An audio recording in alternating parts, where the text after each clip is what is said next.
I'm Elise Hu. And I'm Josh Klein, and we're the hosts of Built for Change, a podcast from Accenture. On Built for Change, we're talking to business leaders from every corner of the world that are harnessing change to reinvent the future of their business. We're discussing ideas like the importance of ethical AI or how productivity soars when companies truly listen to what their employees value. These are insights that leaders need to know to stay ahead. So subscribe to Built for Change wherever you get your podcasts.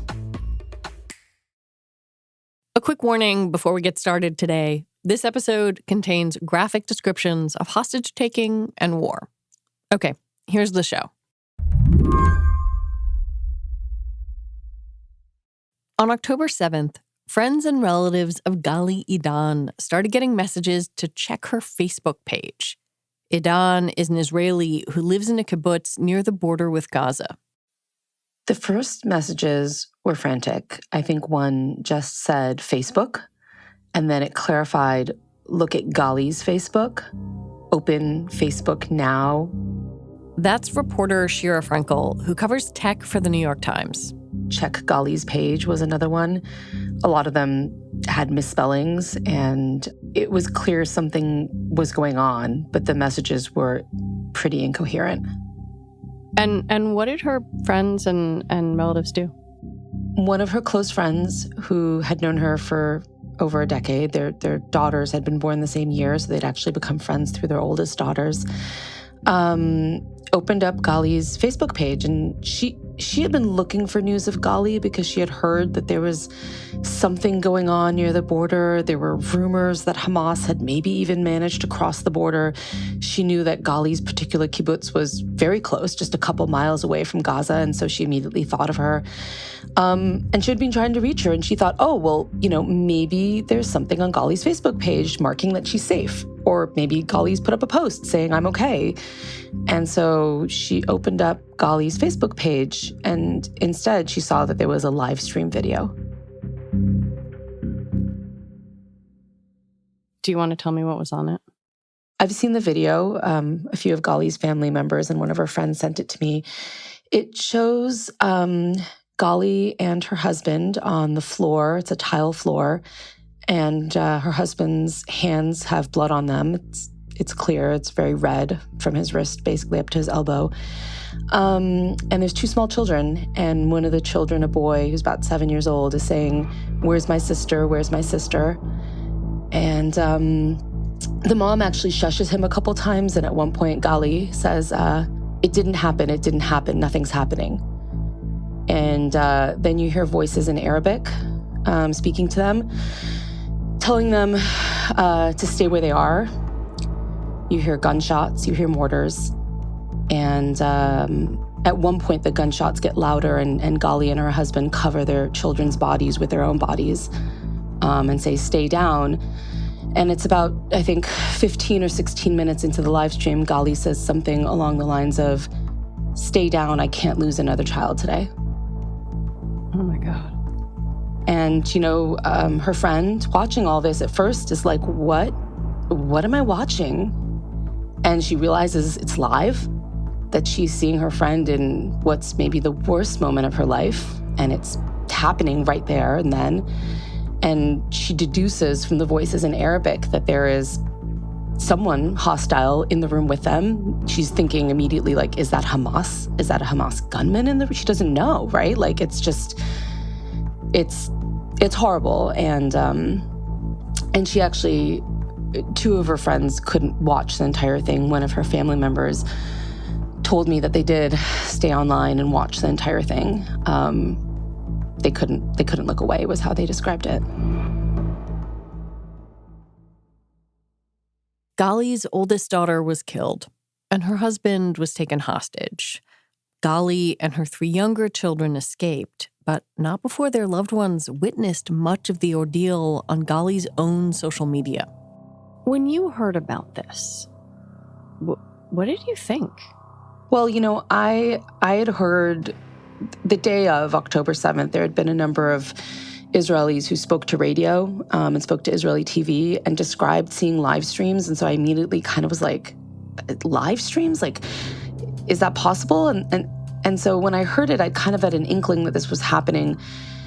But then when I saw it for myself, it's shocking they were able to do this sort of thing, that they were able to live stream themselves. Hamas gunmen, to be specific, were able to live stream themselves holding a family hostage for 43 minutes. In another case, they live streamed themselves holding a family for over an hour.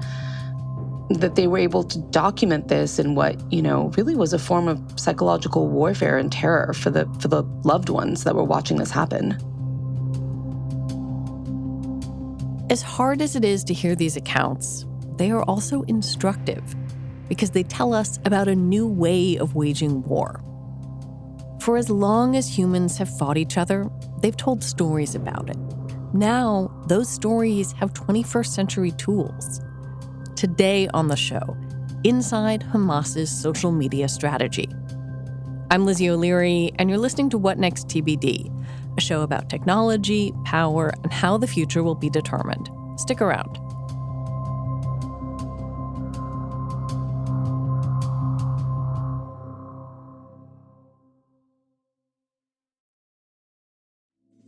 Labor strikes, climate change, your crappy office printer. What do they all have in common? Come on, it's all about money. Economics is everywhere and everything, fueling our lives even where we least expect it. If you're a fan of TBD and are curious to learn something new and exciting about economics every week, check out the Planet Money podcast from NPR. Planet Money is a different kind of world where the complex economy actually makes sense, where human stories supersede abstract theories. Listeners can learn, laugh, and be entertained. It's econ, down to earth. Planet Money answers some of life's burning questions. Will AI take our jobs? Is fancy vodka just fancy marketing? Why are Christmas trees so darn expensive?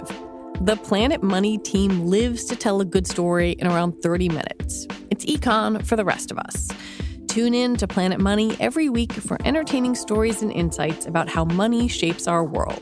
Stories that can't be found anywhere else. Listen now to Planet Money from NPR, wherever you get your podcasts.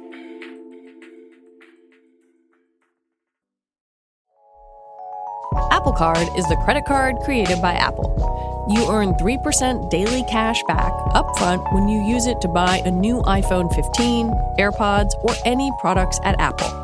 And you could automatically grow your daily cash at 4.15% annual percentage yield when you open a high-yield savings account. Apply for Apple Card in the Wallet app on iPhone. Apple Card subject to credit approval. Savings is available to Apple Card owners subject to eligibility. Savings accounts by Goldman Sachs Bank USA. Member FDIC. Terms apply.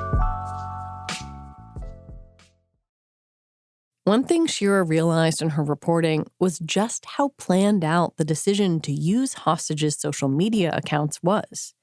When Hamas gunmen went to the Adan's home, cell phones were one of the first things they demanded. They entered the home. They asked for their cell phones and their IDs. That was the first thing they asked for. And then in this case, they took Ghali's cell phone and they unlocked it. And they opened up Facebook and from her phone began the live stream. What's interesting here, so last week for a different story, I actually interviewed members of Hamas that had run social media for the organization in the past. And Hamas, has a political wing where they develop, films and political campaigns for their members. So they actually have like a fairly established comms team. And it was, they described it as a very premeditated strategy meant to appeal to their supporters and show what they had done. Hamas has Facebook accounts, right? Like they could have opened up their own Facebook accounts and begun to live stream a video if they wanted to. But the decision to take the cell phone of someone they were holding hostage and use their Facebook account to live stream it was very specific and deliberate. It happened in at least 4 cases that we could document. So it wasn't just a one-off. It was something they had strategized and decided to do ahead of time. How long did it take for the tech companies to realize this was happening and to disable these accounts? So in most cases, the accounts were disabled in 24 to 36 hours. Quite a while as far as the families were concerned. Yeah. In one case, we found the families, a young woman who was taken hostage from a music festival near the Gaza border. Her Facebook account remained active for 3 to 4 days after she was taken, and the family continued to get messages on it from people that they presume were holding their daughter hostage. I would imagine that this is particularly difficult for a loved one. Somehow there's something even more invasive than seeing your child in news footage or your loved one in news footage, that their own digital footprint feels so intimate.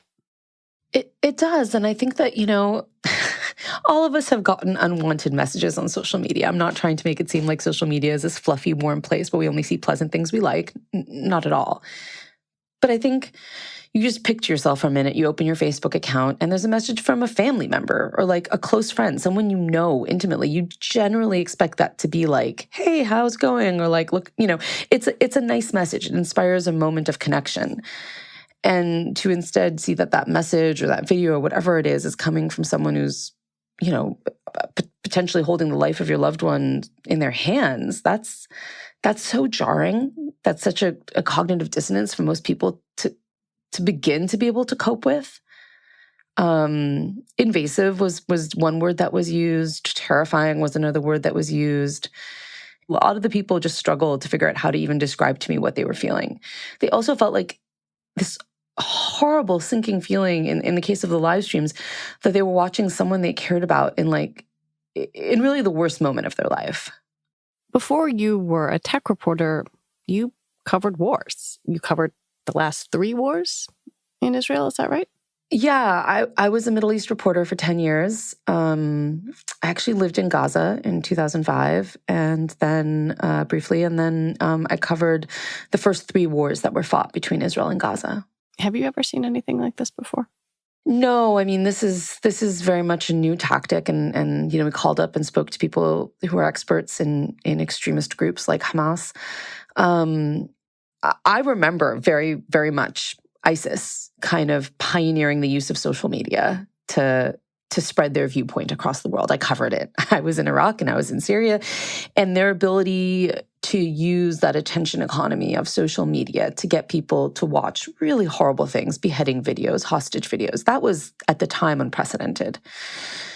But they had not thought of this strategy or been able to implement this strategy of hijacking the social media feeds of people you're holding hostage. That's something I've never seen before. And I think it was particularly effective in this case because so many civilians were involved. The last reporting I saw from a colleague in Israel was that Israel believes 199 people were kidnapped and are currently being held somewhere in Gaza. So that's a lot of civilians with very established social media feeds. As you mentioned, you talked to Hamas about their social media strategy, and I'm really interested in the way they have put thought into using different platforms and how those platforms then spread messages out almost like a sort of blossoming. Can you walk me through that? Yeah, I mean, Hamas is very smart about how they strategize these sorts of things. And they, like many of us, have seen what's happened on Twitter over the last year. And they know that they would not be able to do this kind of pro-Hamas propaganda a year ago. What they do today and the strategy they've kind of come up with is they start on Telegram, which is a messaging app, which pretty much, I think it's fair to say, has almost no content moderation on it. White supremacists in America have Telegram pages. The Proud Boys have Telegram pages. Like, this is a place where a lot of very fringe groups have established themselves. So Hamas has quite a few Telegram channels in Arabic and in English and really in other languages as well, where they just seed videos and photos and slogans and messages and underneath it, it's actually like very, they give very clear directions. They'll post like a new video or photo or whatever. And then underneath it, they'll say like, please spread this on Twitter and TikTok and this and that and the other. And here's like translations to other languages. If you're French speaking, please post it with this language. If you're Spanish speaking, here's post some hashtags. Right. Like, it's actually very cohesive and thought out. And largely they tell people to do it on Twitter. They've like openly commented on some of these pages that Twitter is very easy to post things to right now. We have to remember that when Elon Musk took control of the platform a year ago now, he fired most of the established trust and safety team, many of whom actually had experience specifically in Hamas, but also just in extremist organizations. And so when that expertise left the building, literally, they lost a lot of their sort of skill set in removing these accounts quickly. So they tell them to go to Twitter, and they also tell them to go to TikTok and YouTube. And they even give instructions on how you can speed up the video or slow down the video or clip the video so that if those companies take down one version of it, maybe another version can live online. Yeah, Hamas is supposed to be banned on Facebook, Instagram, TikTok. Has that worked? I think that Facebook, Instagram, the Meta companies, the Meta-owned companies, I should say, has been very quick to take them down, Hamas accounts specifically down. They struggle with it, though. And I've written about this a lot in the past. Hamas also operates schools. Right. They are a political organization who inform people when, power and electricity is going to be on or off. And so there are Hamas pages that Facebook's really struggled with. Like, wait, well, if this is a page that's letting people know when the first day of school is or when, water and power will be resumed to their neighborhoods, is that something that we should be taking down? So Facebook struggles with it, but by and large, when something is posting graphic videos or veers into the territory of posting propaganda, I would say, that's supportive of Hamas's military wing, they are very quick to take it down. Twitter less so. TikTok is I'm still struggling to figure out TikTok because I've seen some videos removed within minutes, I would say, and then others that have lived there for hours, and I can't see really rhyme or reason for why some are being removed and some aren't. So I think TikTok's a little bit more whack-a-mole at the moment. Yeah, as you alluded to, Telegram really has very little moderation, if any. I think we can say none. And their chief executive wrote a post saying that they had removed millions of obviously harmful content. But he also said, and this is the point that you're getting at, that their app serves as a place for Hamas to put messages out there. And there are people, you, me, journalists, researchers, regular old people who rely on getting some of that content. And I wonder what to make of that. Yeah, I think what we make of it is that it's not easy, and in a time of war, it gets even harder.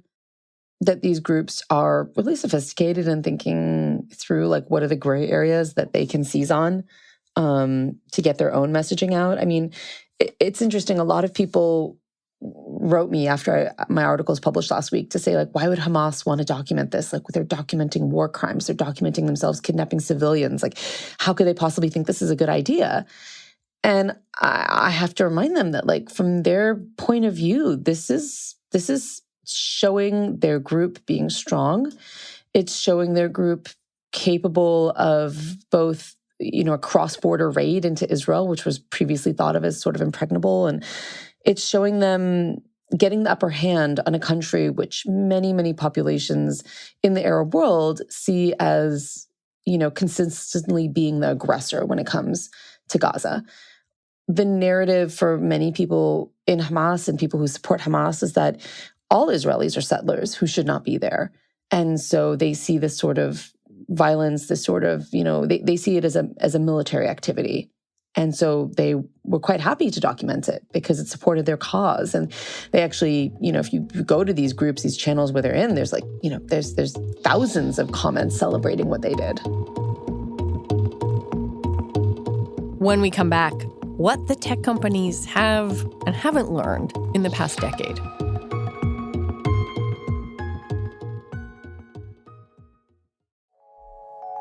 Apple Card is the credit card created by Apple. You earn 3% daily cash back upfront when you use it to buy a new iPhone 15, AirPods, or any products at Apple.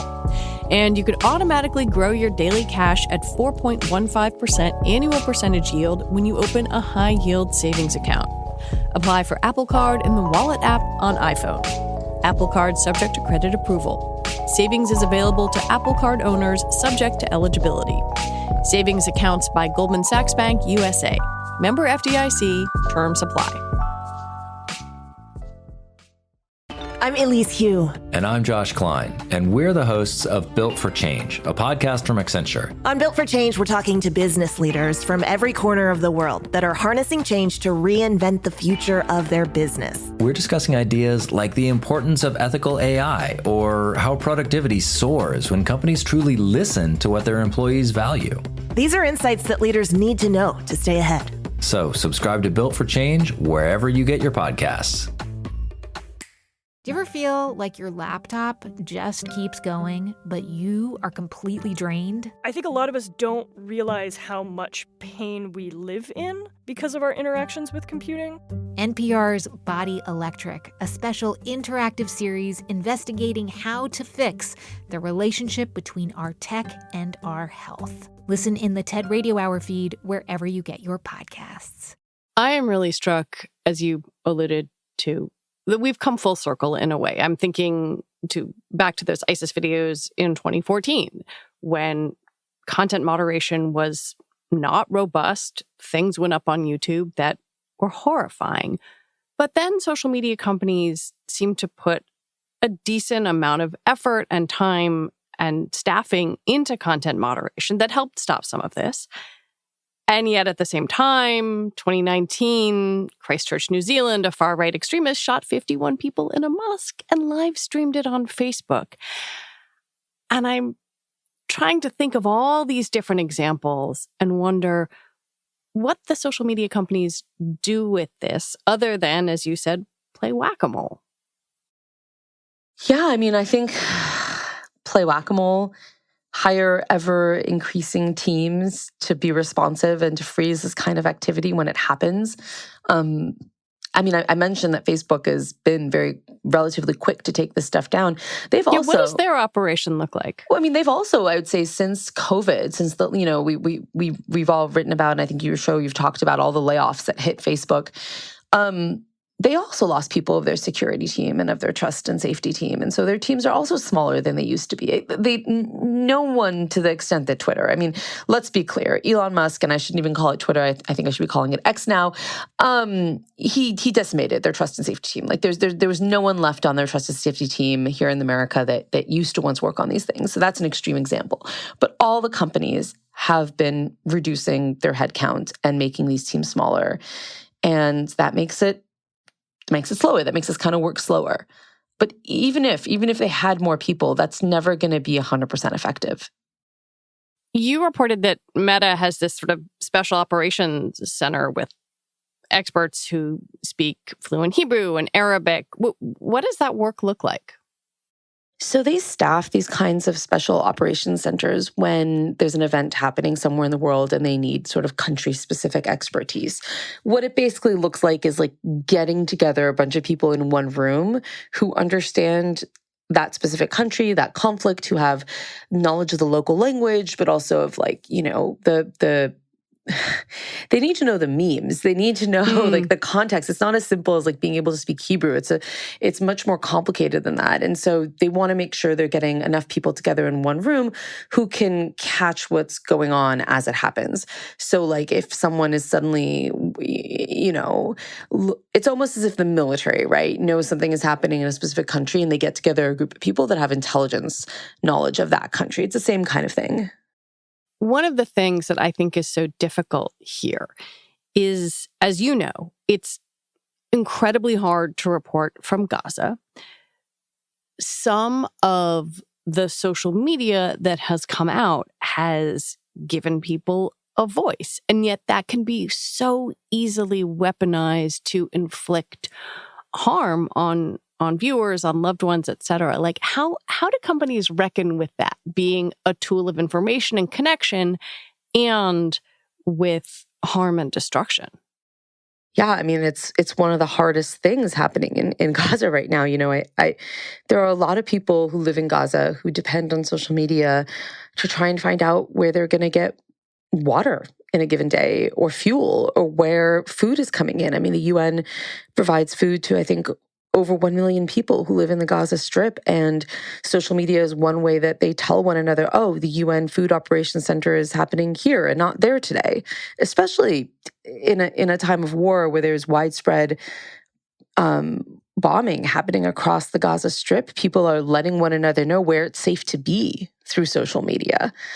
It's not as though any company would be acting responsibly if they were just going to shut down social media in the Gaza Strip. That would not be a responsible course of action.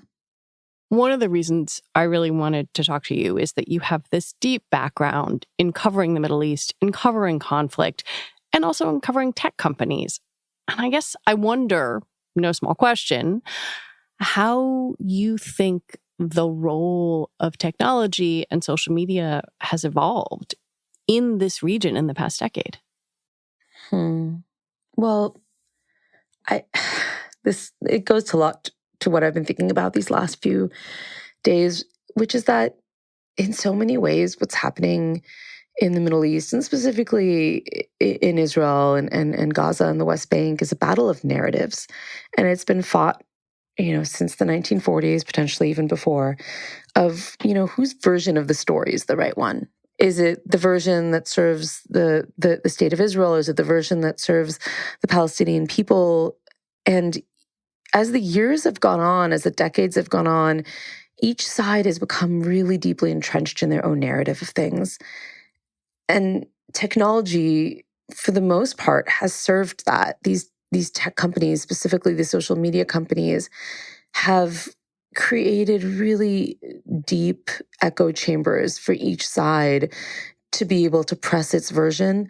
And, just to sort of paint for people a picture of what I'm saying, I speak Hebrew and I'm conversational in Arabic, so I really do watch both. And there are moments where you could be on Facebook as an Israeli or Instagram or Twitter or TikTok for that matter, and you will see the most heart-wrenching interview of an Israeli woman whose daughters have been kidnapped to the Gaza Strip, describing that moment, that ordeal, what it's like to not know if her children are safe. And she'll describe her family's history in that country and how potentially her parents escaped from, Nazi Germany to find safe haven in a Jewish state. It is a heart-wrenching moment of media that the internet is perfect at disseminating and spreading. And you can also go over and be, as a Palestinian person in Arabic, on that part of Instagram or Facebook or TikTok or Twitter or whatever, and watching a video of people who were displaced from their homes, in 1948.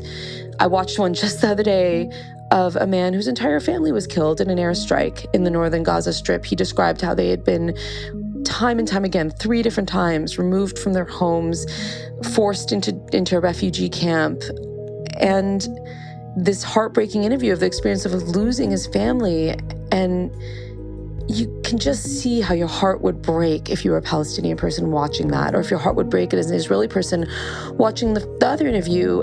And I hate to generalize, but I will say that for the most part, neither side is watching both.